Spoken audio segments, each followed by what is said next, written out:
I never believed my parents. That's like my parents are really bad when it comes to like, oh, and if they're listening, then uh, they know that they're very supportive of everything me and my sister have ever done, Yeah. and they always thought what we were doing was great, and they always told us and made us feel good about it. I just never really. I was like, okay, whatever, right? Everybody's great. Yeah. I never really cared too much, right? Like it was Yeah. just it's one of those things where it was like, um, I don't know, I'm not built that way, and so, um, that may be the reason why, in some ways, why I kept on doing it. People ask me all the time, like, Yeah. how did I get into it? Drawing and comics, and it's my answer sometimes is I just never stopped. Like I Yeah. never got in my own way enough where I was like, I never want to pick up a pencil again. Because I hear that from people all the time. At some Hmm. point, for whatever reason, they stopped writing or Yes. drawing and they're like, oh, I wish I can go back into it. And again, the point of this whole imagination factory is like, I Yeah. want people like that to come and watch this and go, oh, well, maybe I can do this again. Right. Yeah, absolutely. And I feel like that goes for anything creative. Like I played piano for a long time. Like the grade 8, grade 2 theory, I was in piano competitions and winning, winning, winning. And then I just stopped. I was like, I don't want to do this anymore. And I'm kind of always like, kind of wish I continued playing.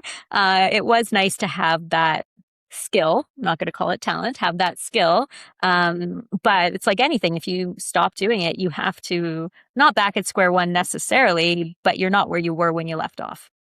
And same with like drawing, right? Like if you haven't done it for a couple of years, you're going to have to kind of warm back up into it and stick with it and know that you're going to have to relearn some of the things that, your muscle memory forgot and you forgot and, you haven't done in a long time. So it's always like, how can you keep a little bit of momentum, even if you're not doing it to the extent that you were, but, still doing it enough that you kind of hold that skill a little closer or are willing to be like, you know what, I miss it. I am going to relearn it and get back into it again, and finding that balance.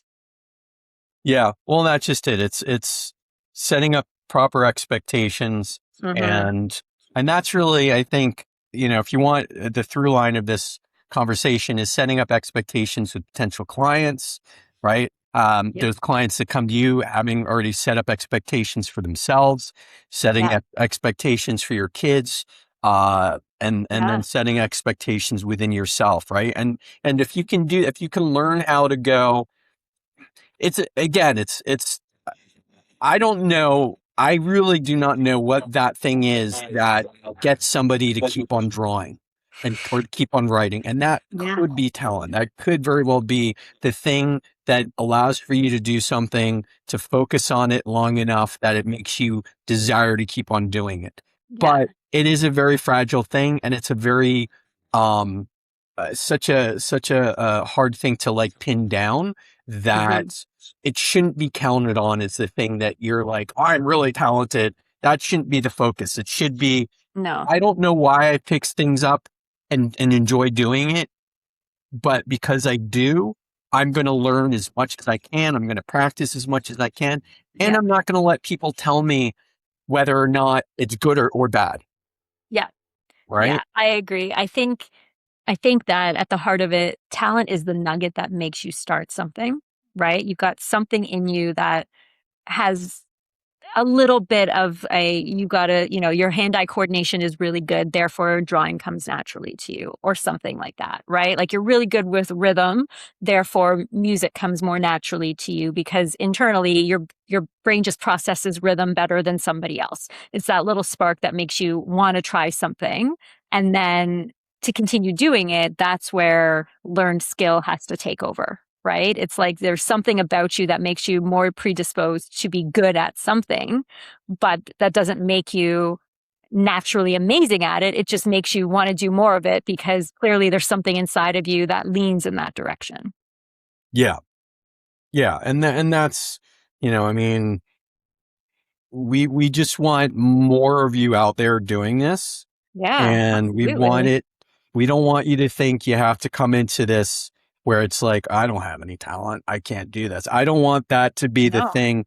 That's why it's important for me to kind of push talent aside. I want you to do this. I want you to feel, if you Mhm.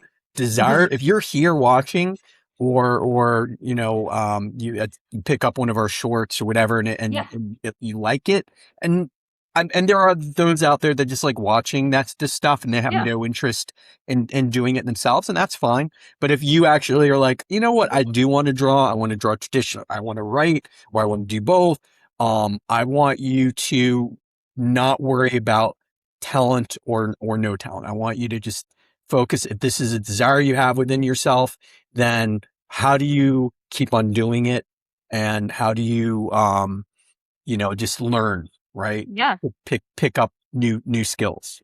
Yeah, absolutely. And this is, I mean, these are skills that benefit you in so many ways. Even if you have no desire to ever make a comic book, learning the things that go behind it and, how to illustrate certain ways, how to write in certain ways, how to tell a story, those things benefit so many aspects of things that you do without even realizing it. That you don't have to have the goal of producing a comic book for this to be valuable information, right? Anything in the creative space, the process is similar. It just has different outcomes. Yeah. Yeah, exactly. Well said. Yeah, there's a lot of, there's just so many things we can talk about when it comes to like Yeah. the different aspects of Hmm. what it is we're doing here, and like clients, and the thing that got us here to begin with. Yeah. Let me ask you this. So Sure. you said that you um started writing, and it just something that really like you like. So did you like, were your parents very aware of you drawing or writing, or was this something you kind of hid from them? Like, what was the whole thing with that? So for me, I always just loved to write from the time I was like in grade two. I would always be like free time, I would write. That was my thing. And because the teachers saw that that's what I like to do, they encouraged it. Right. So they Mm, would very much be like, oh, well, I see you're done. Why don't you write a story about this? Or why don't you do that? Like I remember that, we had to do an activity and it was journaling as if you were living in like pioneer times. And everybody else wrote like 2 pages and I filled a book because I was like, mhm, this is amazing. I can do this. And I remember when I was in grade six, my teacher was like, just write a poem, like leave me alone kind of thing. Like just go over here. And the poem I wrote, um, I handed in to her. She showed it to her, the head of the department, who showed it to the principal, who showed it to somebody else. And it ended up being used in like the entire Ontario curriculum, like their big meeting. They read my poem to start it. oh, cool. And to me, that was like, oh, okay, maybe I do have a skill here, right? Like maybe what I'm doing, it's not just because I like to write. Maybe I actually am good at stringing words together. So that was kind of what kicked me Mhm. into the feeling that, and then from that point on, I was like, how do I get a career where words are the basis of it? That was kind of my goal. And my parents were always super supportive of that. Like they knew I loved to write and they knew that as much as, like my grades, I could have gone to school to be a lawyer or be whatever. They're like, that's not where your heart lies. If you want to go in a creative path, go for it, right? We're not going to, push you into go somewhere else. Whereas I would go through that schooling only to end up in a creative place anyways. They were supportive of the fact that that was probably where I was going to end up. But that was kind of for me, again, like not talking talent or whatever. It was a little bit of external recognition that maybe what I was doing had some merit to it that helped Yeah. me to want to hone in on that skill, right? It made me decide that what degree can I get that uses writing as a base, as opposed to just kind of being like, it was fun, but I know it's not a realistic career goal, which, so many people hear or so many people think that they're kind of like, oh, creative is fun, but I couldn't possibly make a living out of it. I'm going to be responsible. I was irresponsible. I was like, nope, I'm going to make a career out of this. And luckily, my parents were like, "Yep, sounds good," because we know we can't stop you, so let's just lean in on it. That was kind of how it was Mm, for me personally. So yeah, that's cool. yeah. Yeah.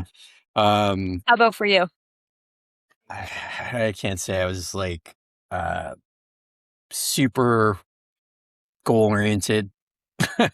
I just, I Also mean, fine. yeah, like I didn't have, I wish I was more like, in school. I really wish I was like more of the art type. Like, Yeah. I can't remember any of my art teachers. I don't remember any of them like saying anything about, in fact, I don't think I took that much art. Like I did do like, I'd had some like tutoring with Hmm. some of my art, and, um, I like was always, permitted, like my parents let me just like do it. Like Hmm. like there was no like you need to be outside more. It was like, Yeah. he's Do inside. something else. Yeah. He's in the house doing Yeah. whatever art he's doing. So like there was encouragement in that way. And then my grandmother was always very like, she may have thought I was going to be an artist, because our family had artists in it, and Yeah. so, she always encouraged it. But I mean, the only thing that I really thought about was like, I want to do comic books. I love comic books. Yeah. I would like to draw for comics, but I didn't really, I was not very like focused in that. Hmm. Not until probably my late 20s. Like I Yeah. did a lot of things that it's kind of like, I don't know how to say this in a way that's going to make me sound like kind of like not very bright about it, but I I was like, well, I don't really want to try hard, but I'm just going to like do put like a pin in it so that everything that I was doing, um could lead me if I really wanted to do it. So like I did go to school for art, Hmm. but I did go to school for art, but I didn't go in for like doing illustration. It was like for graphic design, because I was like, well, it's not More practical for practical me to art. be, yeah. So, just kind of putting a pin in it. And then like when I wanted to like, um, maybe, fear was a bit of a factor too, but it was like, when I tried creating my own comics and stuff, I always just like, because I was doing graphic design, I was like, well, I'll do other art related fields so that I Yeah. feel like I'm doing something, but it's not really a thing. Right. So I did concept art. I did graphic design. I did, Hmm. toy design, all this kind of stuff. It was like, I was just like circling the thing I really wanted to do, which Yeah. finally, by the time I was like in my mid 20s, where I was like, okay, no, I'm doing this. I'm going to focus on it. This is, I don't know, like fear or just not really, wanting to put all my eggs in one basket. Whatever the reasoning was, Hmm. I didn't really go and focus on it as a career until I was like 26.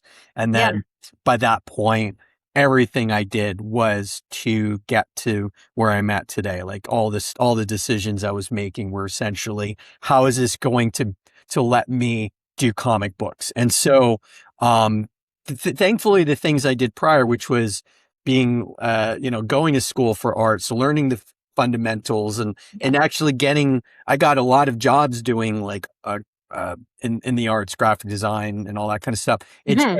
It was kind of like peripherally around it, like things, Yeah. although with the exception of a few projects, but mostly it was the periphery, just because it was like I was dipping my toe in it, even though I really, really wanted to jump in. Yeah. No, and that's fair. And I mean, like even myself with writing, like in all different aspects. Like, and that's the thing is like I've written in all different areas and I focused on things over here and things over there. What do I want to do? But I think, what you and I just expressed is a perfect example of how people can come at this from so many different ways and places and intentions, and it doesn't matter. Right? Whether or not you had your heart set on it from the time you were in grade 6 and followed that path all the way through with a conviction, or went in different places and dipped your toe in many different things and then ended up to it's okay. You Yeah. don't have to have a perfect decision and all that, like we talked about, like the talent and the this and that. it makes no difference, right? If you have a passion and a skill and you decide you want to refine it and really work in something, you can start today. You don't have to have had this Yeah. be your lifelong dream in order for you to become good at it and to do work in it. You just have to be committed that as of today, I start, right? As Yeah. of today, I'm going to work on this. I'm going to get better. I want to do this. That's perfect. You by no means have to have had this lifelong goal in order for you to be successful at it. Yeah. Absolutely not. No, you're right. And I mean, and so to make this relatable to everybody else, which is if you felt like, you should have been doing it and you just didn't do it. And to Sarah's point, to actually just go, that's fine. Just you Yeah. can do it today.